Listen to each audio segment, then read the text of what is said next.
Good evening. A drought order is now in force for the whole of the southeast. It means that the hosepipe ban that started today could be the first of many tighter measures placed on water supplies.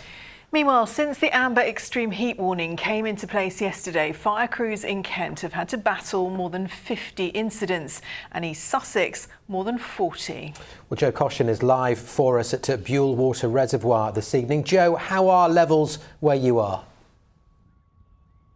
Well, right now, Matt, the largest reservoir in the southeast is at 60%. Typically, at this time of year, it would be at 80%. That might not mean too much to you at home, but to give you an idea, I would be standing in about 3 foot's worth of water right now.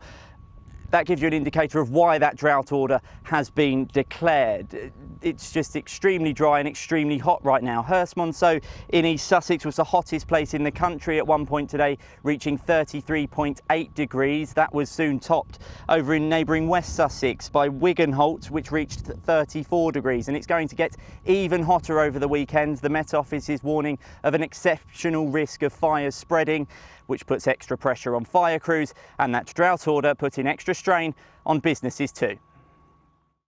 It was unbelievable at times.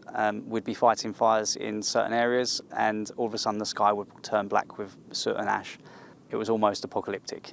Ravaging fires on this scale are a new experience for firefighters in the southeast. So much so they've been given new training to prepare for them. The two extremes of intense heat and next to no rain has left much of our patch parched and in some cases still smouldering here in Dartford 3 weeks after an initial fire. In Kent alone, we've been mobilised to over 400 incidents from July just to grass and wildfires, compared to previous year, which was 40, just over 40. So the numbers speak for themselves. It is hotter, it is more dangerous for us and the members of the public. So we'd kindly like to ask members of the public, please no bonfires in this sort of heat and this sort of temperature. And yeah, just be responsible with your rubbish as well. No glass, don't throw it on the floor, put your cigarettes out as you should. Those fresh warnings come as all of Kent and Sussex have now been declared in drought, meaning water companies can start introducing stricter measures to conserve an already sparse water supply. We can see that the weather is actually having quite an impact on the environment. So the drought order is put in place, agreed plans between the Environment Agency and the water companies which aim to balance the water needs of people with the environment. It's hard to remember the last time we had a huge downpour here in the southeast, and the statistics show just how dry it has been. The average July rainfall is 53 millimetres. But last month we had just 5, the driest since records began in 1936. And in 40 years in greenkeeping, I've never experienced conditions quite as punishing as this summer's been.